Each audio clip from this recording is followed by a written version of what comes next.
All right, so this is the last non-Christmas Sunday night in 2024. We've had several different series that we've been running through the year. The thing we've been doing throughout the year has been this series of ministry conversations. And the idea behind it is, in fact, I'll tell you this, one of the things I hear from you most, and this is from new members, this is from people who've been at First Baptist since before I was born.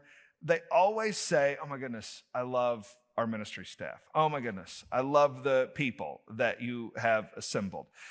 We've got people who've been here since the 60s and the 70s, and people say this is the best ministry staff that's been here for as long as I've been at First Baptist.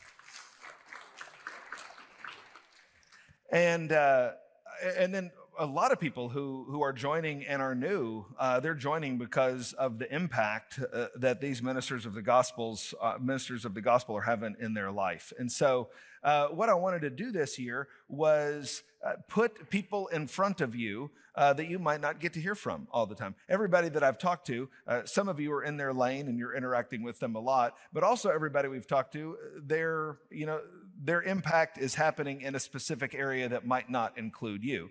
And so I wanted to talk to our staff and their spouses and just help us grow in knowledge and love for one another as we serve the Lord together. And tonight, the last night, we saved the best for last. And that is with Richard and Tina Lucas. So you guys come on up and we're going to talk for a little bit. So some people know this, others might not, that of everybody in Jacksonville, the Lucases are the people in Jacksonville that I've known longer than anybody with the sole exception of Lauren. So Lauren and I got married. We go to Southern Seminary in Louisville, Kentucky. We move into the Springdale Apartments. That was some Class A dwelling there. I mean, that's like, you've heard of like Park Place and Boardwalk. Springdale Apartments are right in there. And we were living 2 doors above on that metal stairway. Women had to watch the skirts they wore to church on Sunday. We lived 2 doors above these two. And I met these two people, and I was like, that is the smartest person I've ever met. Me? Tina, yeah, Richard. Richard, not everything is about you, okay? And I thought Richard's pretty smart too. A funny part of that story is we actually met Lauren first, right? Because you guys were moving in right after you got married, which was late July, I think. And we'd moved in June, and we were excited about the new couples moving in. Oh, these are going to be our new friends. You guys weren't married yet. We were married. We were married. We got married a few months earlier. But it was this couple moving in, and they said, oh, yeah, this is what we look like, but this isn't us. I was like, huh? Oh, yeah. It was your twin brother, Heath, moving in with Lauren. Well, not moving. Helping her. He was helping her to He move was in. carrying moving the boxes. furniture in. Yes, yeah, the boxes in. And I'm like, oh, okay. I was trying to figure out what was going on there, but that's right. Yeah, so that's what they look like, except the person she married was slightly better looking. And we were from Philly, and Lauren had her Eagles, stuff. So we just knew instantly. We were So be you guys, friends. the three of you, all grew up within about 20 minutes of each other. You two knew each other, but Lauren didn't know y'all. We didn't know Lauren until Louisville, but we had a Philly connection. That's right. And so ever since then, our lives have been sort of tracking with one another. We were having our kids at the same time. We were in the MDiv at the same time. We started the PhD at the same time. So now here we are serving the Lord together. And so why don't you introduce yourselves for people who might not know you. And first tell us how you each came to know the Lord. I'll go first. So Richard and Tina Lucas have been married 22 years. March will be 23 years. We have 4 children. Our oldest, Caleb, is 19. He is in his first year of college. Our second son, Nathan, is 17, and he's a senior in high school. Our daughter, JC, is 16, and she is a junior in high school. And then our son, Jake, is just turned 15, just got his permit, and he's a freshman in high school. So we had 4 kids in 49 months. There's a lot of story there, but and they were all born while I was in seminary. So they were all born in Louisville, but we moved away when our oldest Caleb was just 6. So they don't have a lot of memories from there, but that's where they were all born. Some of them still claim a Philly connection, even though they never lived there. So Look at that. We're gonna root for the Eagles. But how you came to know the Lord? Yes, sorry, that's more important. Yes. Philly's great and everything. Yeah, well, Tina and I both grew up in the same church, and that church was influential in both of us coming to faith. We grew up in the same church together, and for me, I heard the gospel from the time I was little, as young as I can remember. My parents faithfully shared the gospel with me, brought me to a gospel preaching church, and I had made lots of professions of faith when I was younger, but for some reason I just really was unsure about that, and I lacked assurance, and I think, I was in Awana. I actually went to regional Bible quizzings, so I knew a lot of verses and things like that, but I really think I became a Christian that I recall when I was 13. I was at a summer camp with my church, and our youth pastor was actually the head counselor that week, and it was, the pastor was preaching and really wanting us to wrestle with whether or not we were truly converted. And I really wrestled with that week, and it was just something the Lord placed upon me, and I responded to the invitations more than once. And then at the last day, we were there, and I was with it was last night. They put the sales pitch on everybody, and it was me and a bunch of other guys from my youth group. Most of them were a little older than me. We're sitting around this circle of our counselor, and he's like, "Oh, why'd you guys respond?" And they're like, "Oh," and they were giving their litany of sins. And these guys were kind of the rougher guys in the youth group, so they had a lot of things in their repertoire that I didn't have. So I wasn't cussing like a sailor. I wasn't drinking alcohol. I wasn't messing around with girls like that or anything like that.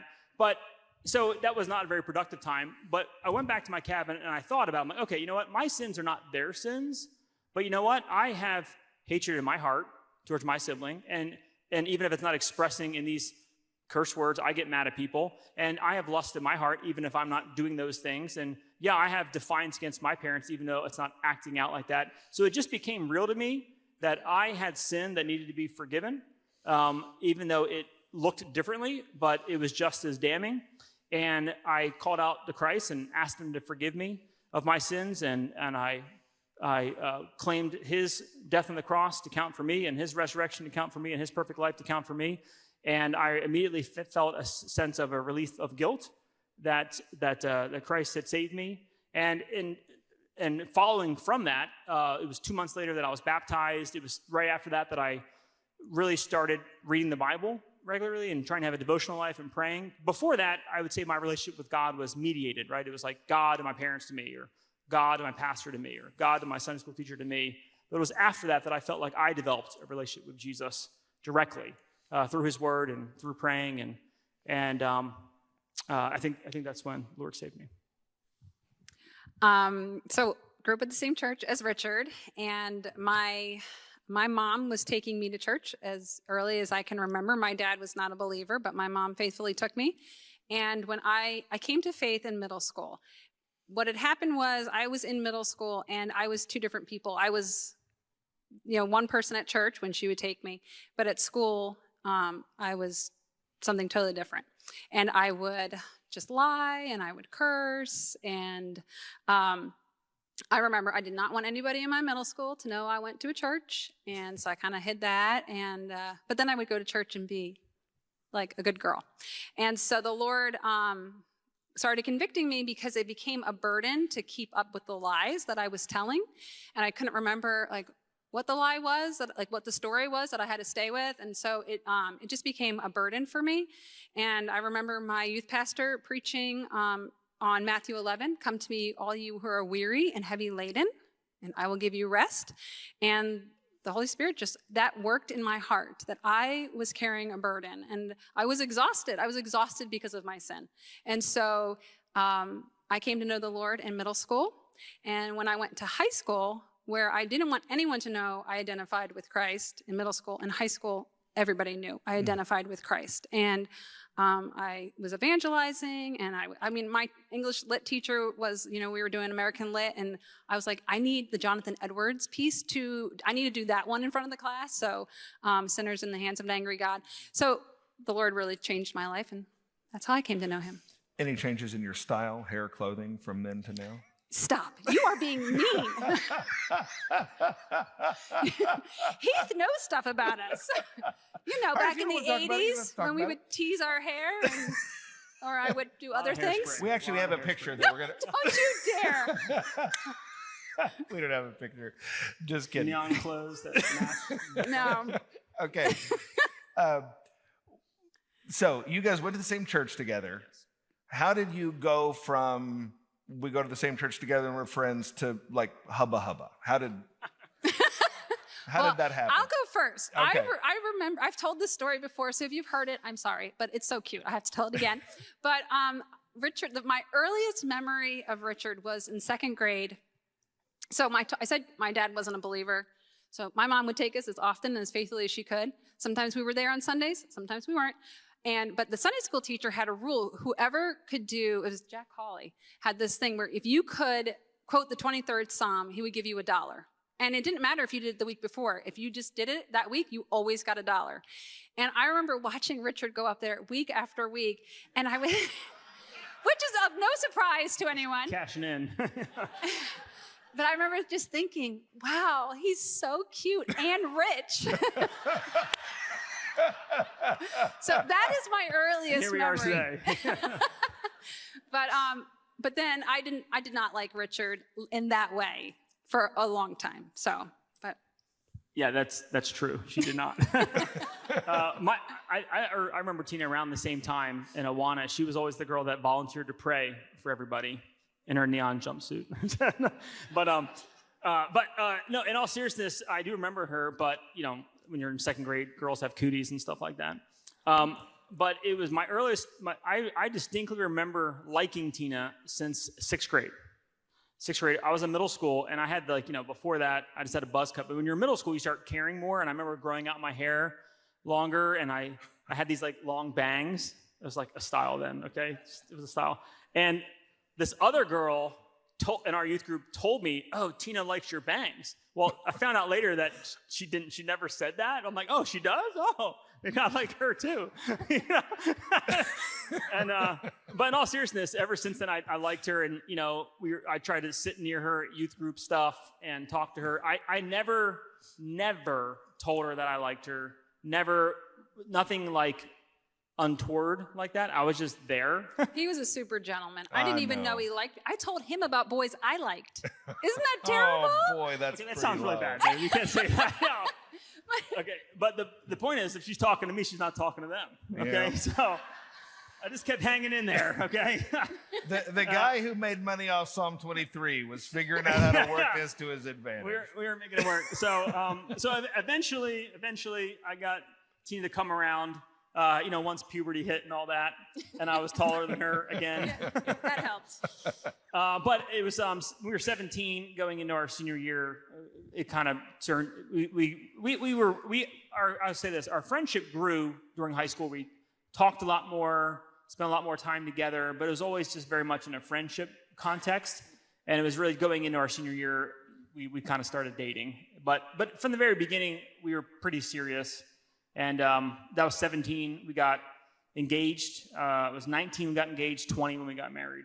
We got married spring break of our junior year of college. Spring break of junior year of college. Uh-huh. You got to tell the story about the flow charts and the diagrams and the binder.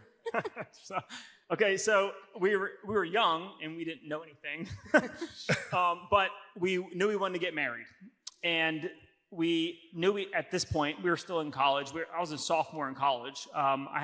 We had to convince our parents we want to get married. So both our parents, they knew each other. They weren't close friends, but they knew each other, and they lived near 10 minutes away from each other. So we called them up. We said, "Hey, we're driving home for a weekend, and we want to meet with you." And we found out later they kind of figured out they want to come home and ask to get married, and they talked to each other, and they're like, "Yeah," or at least they told us later amongst each other "Yeah, well, we don't think that's a good idea. They need to wait till after college." But we went home, and I forget who we met with first. We met with my parents, met with Tina's parents. And in particular, I knew I had to convince Tina's dad that to let her marry me, for him to let her marry me.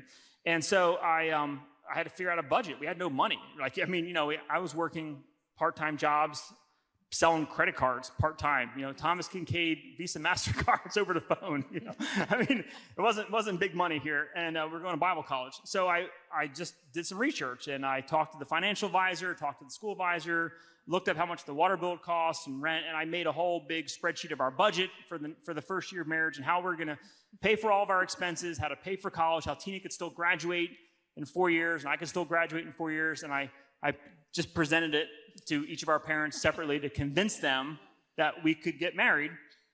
And Tina's parents were like, oh, that's not too bad. And her dad, I didn't know the details. I knew Tina had some college loans, and I was concerned that we were going to get married and we were going to bear the full burden. So I said to her, Mr. Maddox, I said, I'd like to make a deal with you. If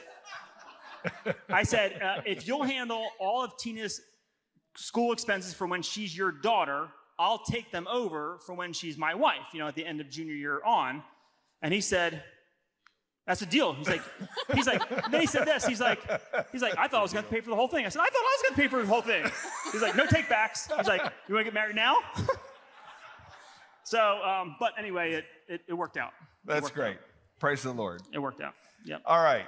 So you got married and you're in the process of living happily ever after. Richard, talk to us about your call to ministry. And Tina, you talk about how you processed, because you just were in love with Richard. How did you process, oh, wow, this guy wants to be in pastoral ministry? So Richard, you first. How did the ministry thing happen? Sure. I'd say the call to ministry happened around the same time we were kind of, our relationship was developing into more of a romantic dating relationship. So the ministry wasn't really on my radar, and it was my summer in between junior and senior of high school, and that's when a lot of people are kind of thinking about the future, what you're going to be. At the time, I thought I wanted to be a lawyer. I thought I wanted to go to law school eventually. That was the plan I had, and I was at this magnet school that was academically minded. It was a college prep school, so that's what I was working on. And I was at this teen leadership retreat with our youth group that summer at a Bible college. And they talked about a lot of things, but one of the nights, the message was, and there was a couple of things that were happening. Like my youth pastor gave me an opportunity to lead a devotional at youth group. And there was another time we were doing a youth group event, and he asked me to do kind of the talk to share. So there's a couple opportunities I was having to kind of teach my peers or share with other adults the Bible. And I had like a whole day off from work or from school. In Philadelphia, you get off for Jewish holidays in the public school system. So I don't even remember what holiday it was, but I was off from school. I spent the whole day preparing for this youth group devotional. I was like, wow, I really enjoyed that. And so I had some opportunities like that. And my youth pastor was like, hey, have you ever thought about being a pastor? I was like, no, I don't think so, But it was, I was at this teen leadership conference at this Bible college with my youth group. And I'm sitting there and I'm getting ready to go to my senior year. I'm thinking about colleges. I'm taking the SATs. I want to prepare for law school. And he's preaching this message about how we need more servants for Christ. We need more people dedicated to the ministry. He's like, what we don't need more lawyers. We need more warriors. And I was like, oh, I don't want to waste my life, So that was what the Lord used to hit. How old were you then? I was 17. 17. The Lord used that to hit me. And so then I was like, so I started to redirect. And it actually took a little while for my parents to kind of get on board with that. They were just thinking differently like I was. But it wasn't long, and they were kind of befuddled by that, and they weren't sure that was necessarily a good idea at first, but then they got really enthusiastic about it, and they were excited about it. But because that was a really redirect, so now I was looking at going to a Bible college. It just so happened it was the same Bible college Tina was going to. So that worked out well, but instead of another kind of school. Okay, so you're starting to get interested in him at this point.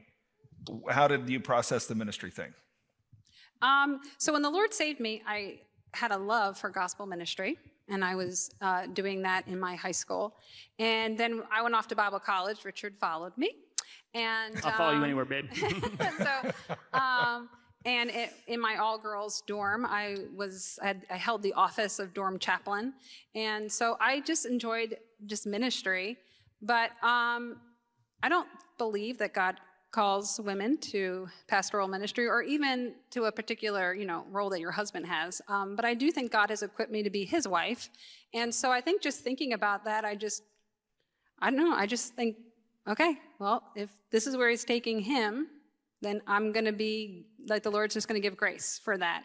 And I also don't feel like I have to be, like, good at everything. Like, you got, like, one or two things you're good at, and you just lean into that, and that's going to be okay. So I'm so grateful, though. Are you going to ask this later about more pastoral ministry questions? Because maybe I'll save my answer. No, go for it. Say whatever you want. I was just thinking that I think it's a gift to be given for your husband to be called into pastoral ministry.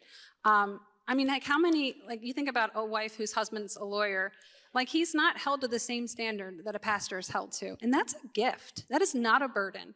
And there are lawyers who cheat on their wives, and guess what? They still get to go to work. Mm-hmm. But that's not the way it is for pastors. And I've always considered that to be a great gift and a kindness to God that I got to be married to a man that is held to that standard. So that's how I thought about it. That's great. That's great.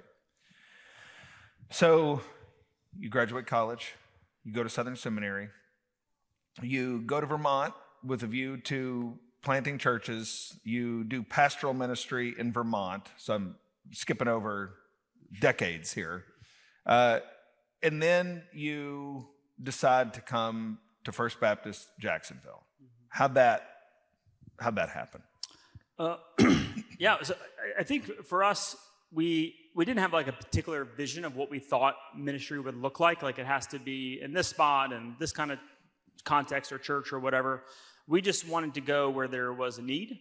And so we went to New England right after seminary because there was a need. There was a need there for the gospel, and there was a need and an opportunity. And we were being recruited to come join this effort there. And so we served in pastoral ministry there for about 7 years. And that morphed while we were there in different ways. All the while, we went there at the time assuming we'd just stay there. We never had ambition for something more or different or whatever. We just wanted to go where their need was. But there was various things happening that just were making it clear to us that our time at the church we were at in New England was just kind of coming to a close, and we thought the Lord was leading us somewhere else. And we stayed, Tina and I, with you and Lauren, stayed friends, and we got together occasionally here and there, and we'd even been down to visit you a couple years earlier in Jacksonville soon after you moved here. And we had brainstormed together back in seminary, wouldn't it be great to be in ministry together? But we never actually thought that was like a reality. It was just kind of like friends talking. But around the same time, we thought things were ending there. We were just talking and about just life and everything. And you're like, well, hey, there might be an opportunity here.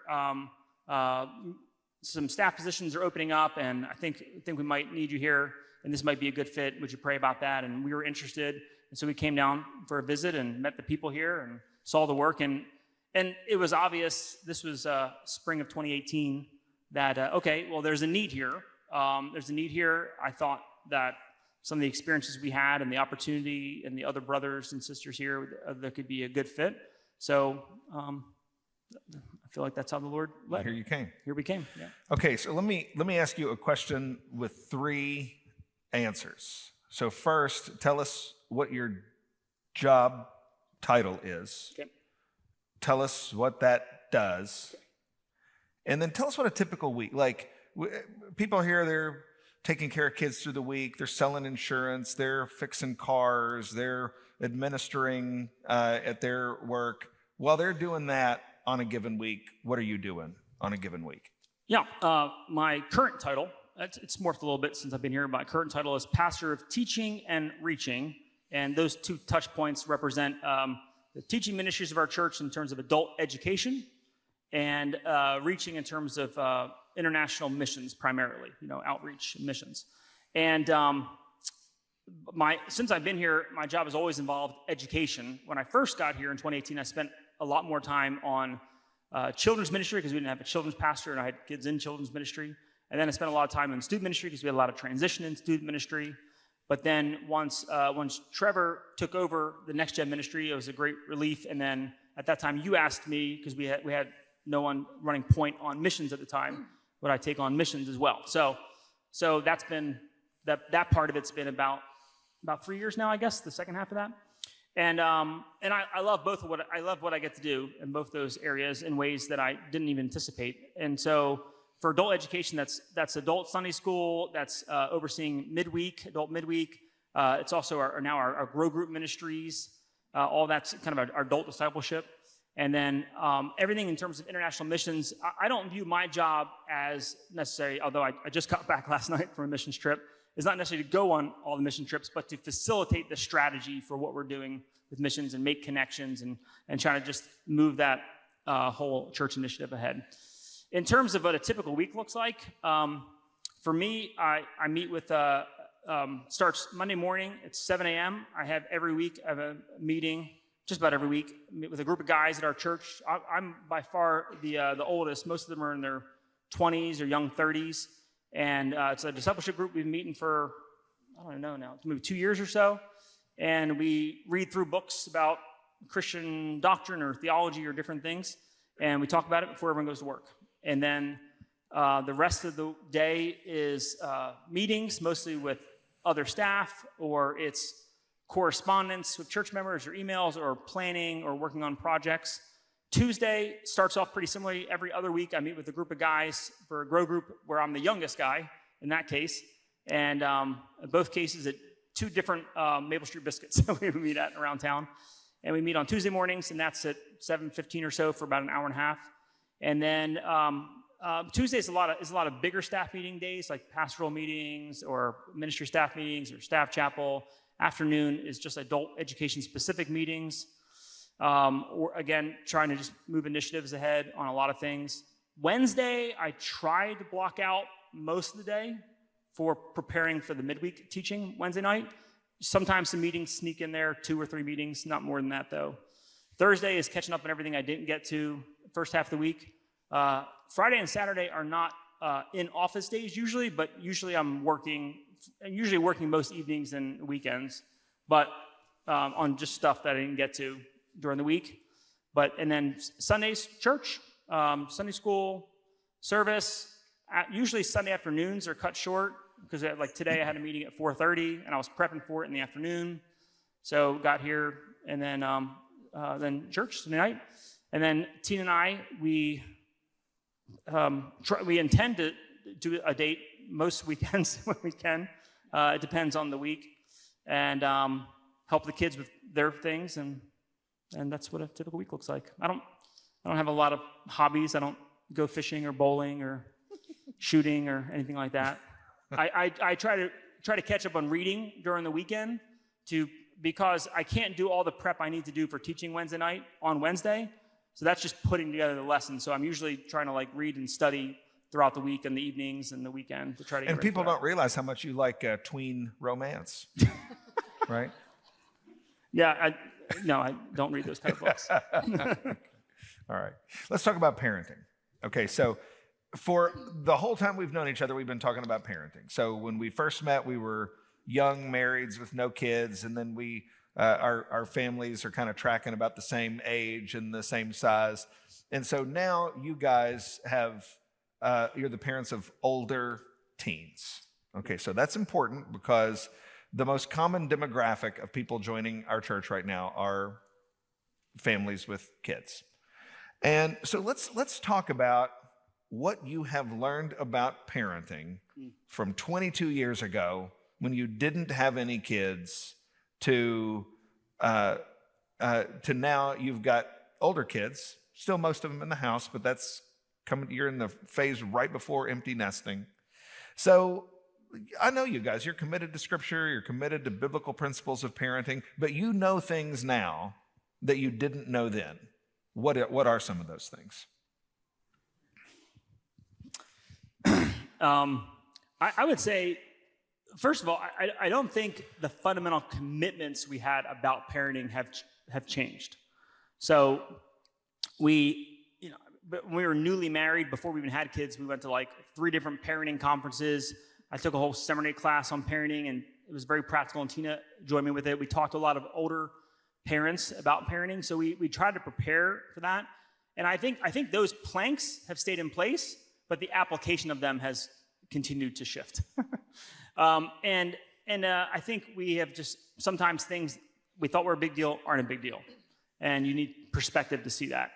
I think now parenting this age group, what we've realized and maybe is more important than we realized is a couple of things. I think that your kids' friends are a way bigger influence in the teen years than they are when they're younger, right? When they're younger, you tell them who to be friends with based on where you families you hang out with, or homeschool groups you go to, or what schools you put them in, or sports teams you put them on.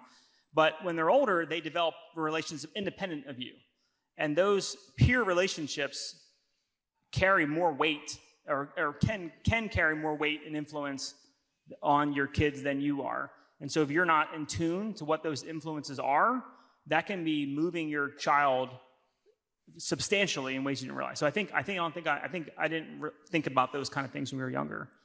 I think the relational connection with the kids is more important. You want to mention? Yeah, I was going to say, I think that what surprised me was the amount of just talk time with teenagers, like talking through how they think and how they feel and how they're processing their friendships and relationships and working a job and sports and schoolwork, and just helping them to talk things through and process. It's been, it's great, but it's very time consuming too. So, and they always want to do it late at night. Why is that?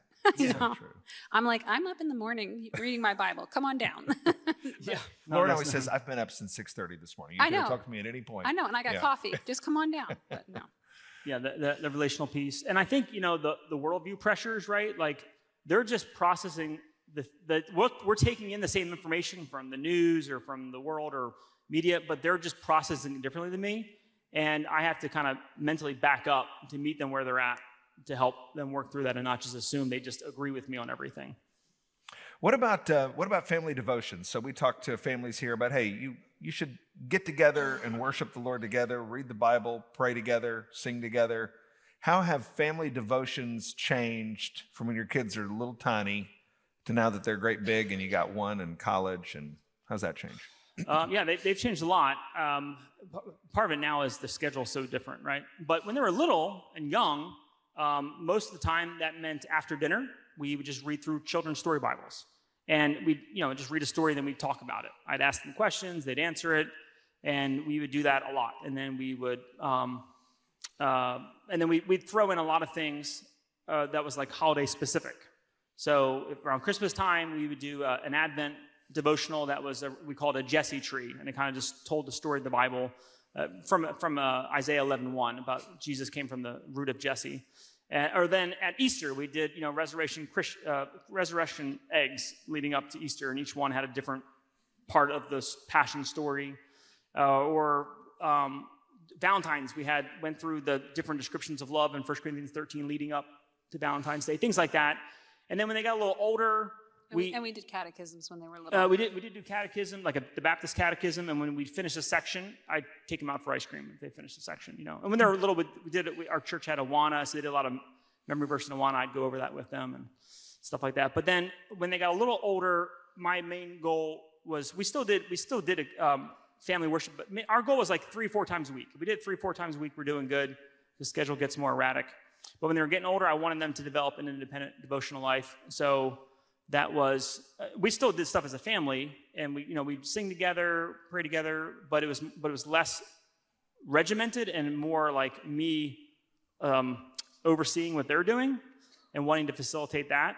So one of the goals I had is for all the kids to be able to read through the whole Bible before they graduate high school. Some have been better at that than others. But we have a check, so I keep track, and so I wanted them to, if they had a chart where they crossed off in their Bible, like when they read a chapter, and I wanted them to write a 1-sentence summary of each chapter, and then I'd check in with them on that, how they're doing. Some have been better at that than others. And then I think when they got now in their like later teen years, what we've tried to do is we'll still do like, a lot of them are working in the evening, they're gone, they have their own cars, so like we're hardly ever home as a family. So it's more like taking advantage of different opportunities to talk about things, whether it's the church service or whether it's something they're learning, or but it's more one-on-one than it is family. And we've tried to bring them along when we're doing stuff. So like this Monday morning group with these guys, all last year, I brought my oldest son, Caleb, with me. And then he graduated to high school. And then this year, I bring my second son, Nathan, along with me. And they're by far the youngest by 5 or more years. They're like the kid in the group. But they're there and they're learning with the other guys. Or Tina brings our daughter, JC, to a Bible study she leads on Tuesday nights with a group of young ladies who are all like late 20s, early 30s. JC's like, 10 years younger, but she comes along to that. So we've tried to just kind of bring them into our orbit of things. Or this mission trip I just took, I'm trying to bring each of my kids with me on one of these kind of trips. So my youngest son, Jake, just came with me on this one, and we're talking about stuff all throughout that. Let me ask you a marriage question. So 22 years. So the U.S. Census says the average marriage in the United States lasts 8 years. So you guys are just a few years off of beating that by 300%. Oh, okay. So tell us how does your marriage work? Like, what is it that is, what is surprising? What have you learned about marriage? What is it that you go, oh, I really love this about Richard, or I really love this about Tina? Tell us, like, what has worked in your marriage to get you to year 22 where most people don't make it to year 9? I really believe that Richard loves the Lord Jesus and he submits to his word. And so that has been of great comfort, especially if we're not agreeing on something or, shocker, sometimes he makes me mad. But I know. But, when I'm in my right mind, I really truly am convinced that he loves the Lord and that he's gonna obey the Lord. And so that just helps me greatly. Helps me to walk faithfully when I know that. I think, something, this wasn't even intentional, it just kind of developed in our marriage, is we, as much as possible, talk over walking, So like, for instance, every night after dinner for about an hour, we take a walk and we talk to each other. And we did that since we were newlyweds to when we had little kids and we had to strap them all in strollers. We had 2 double strollers. If you're young married, I highly recommend that. It has just paid dividends in our marriage. Because the kids were distracted and we could talk. Now it's at the age where we just make them clean up from dinner and we take a walk.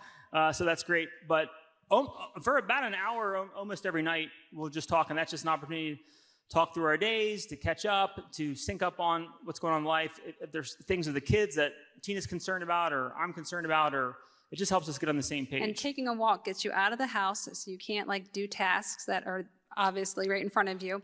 And he can't fall asleep like he would in the evenings. So. Yeah, because he's reading books at 2 a.m. I know. And the rest of us are sleeping. I had to strategize how to keep him awake while I talk. So tell us about your first kiss. Oh, Heath. Come on. They want to know, I promise. I'm getting all sorts of texts. So this is... My mom's here. This is... She's right there. I'm not commending anything. This is not what I'm encouraging my kids to do. I hope they don't do this. Maybe we should just pray right now. I didn't read I Kissed Dating Goodbye until I was early in college, wanting to get engaged. But you'd never kissed it goodbye. No. Yeah. No. When we were 17, I planted one on her. We were at the beach. I was invited with Tina's family down to her grandma owned a shore house. Yeah, my mom asked me, she's like, do you like Richard? I was like, no, we're just friends. She's like, does he like you? I said, no, we're just friends. And I had to come back a week later. Okay, meanwhile, he's putting on chapstick. No, you knew I liked you by then. But anyway. All right, well, you planted one on her at 17. Okay, that's good to know. All right. We got a few minutes left. Let me ask you some Thanksgiving questions because this is the last thing we're doing as a congregation before Thanksgiving. So tell us, what are typical Thanksgiving traditions? Traditions. One of the things I always like doing to the kids is reading them the story of Squanto. I just always enjoy doing that, and I do it kind of in an animated way. The kids are a little older now, but if younger kids come over from another family, I just make my kids listen while I read it to them. And you do it animated. Yeah. If you do a Facebook Live when that happens, you'll break the internet. No, if you don't know the story of Squanto, it's the story of the miracle of the first Thanksgiving, and it's a true story, and it involves the gospel and God's providence and leading these pilgrims and preparing for their arrival. So I love reading that. That's great. And then we always get together, family, sometimes also friends. Depends. It's changed over the years depending on where we've lived. And we eat Thanksgiving dinner, and my mom makes all the things I love, so What do you love? She makes my candy carrots. She makes Richard's broccoli cheese casserole. Yes. She just does all the things that... And what time's dinner? 4:30. There we go. This year, my mother-in-law is hosting. My mother-in-law lives here in Jacksonville now. Very thankful for that. That's wonderful. She married a wonderful man from our church here as a widow, and him a widower, and now lives here in Jacksonville. Favorite Thanksgiving memory? That wasn't in the list. I'm just telling you. I know. We're going off book here for the last few minutes. Great Thanksgiving memory. Oh, so so we're, again, 17, senior of high school, Thanksgiving, right? That's when everyone's starting to think about college. And I had been hanging around Tina more and coming over her house more. Her mom wisely said, again, her dad didn't go to our church because he wasn't a believer. So I didn't really know him. He wasn't there a lot. And he was rough around the edges. He was a cop. So we were very, very different people, her dad and I. And at Thanksgiving dinner, our senior of high school, I got invited over to the family dinner. It was at Tina's grandmom's house. So it was like aunts and uncles and cousins, big dinner, lots of people there. And I'm just trying to mind my own business, be quiet. I'm the first one there. And it seemed like I've checked with my mother-in-law to see if I'm remembering the story now. My father-in-law has passed away, so he's no longer alive. But he seemingly out of nowhere just said in front of the whole table, "Richard, why do you want to go to Bible college and waste your life? How are you going to provide for someone like that?" And I said, "Well, I just trust in the Lord." And so that was that was a memorable Thanksgiving. Yeah, that is a memorable Thanksgiving. Yeah. That's great. Well, we don't think you wasted your life. No. Praise the Lord. We're glad you're here. All right. Something you're thankful for this year. Caleb, my son, just came home, so I'm just so thankful for family. And you don't feel it until they start to leave, but when they come back, you're like, I'm just so grateful. If you don't recognize Caleb when he walks in, it's like a telephone pole. He walks into this room. It's unbelievable. So he's been away at college in Virginia, in Lynchburg at Liberty University. He's been gone for 3 months. So he's lived away from home for 3 months. That's a milestone, life milestone. Yeah. Well, that is worth being thankful for. We don't have services here at First Baptist. We don't meet without reminding ourselves that Jesus Christ lived a perfect life and died on the cross and rose from the grave for sinners. You can't have a good Thanksgiving unless you're thankful for the salvation the Lord has given you. You can eat turkey and you can have fun, but you can't have an ultimately meaningful Thanksgiving without Jesus Christ. And so we want to encourage you to trust Him. We want to encourage you to let us know how we can help you draw near to Him. And we're going to pray for you. We're going to pray for you guys. We're so thankful that the Lord brought you to First Baptist, so thankful that the Lord brought you two together and you're a gift to us. And we love being here, and we think the people of First Baptist Church are very loving, very caring, very esteeming folks, and it's a privilege to serve here. Let's pray. Father, thank you for the Lucas family. Thank you for Richard and Tina.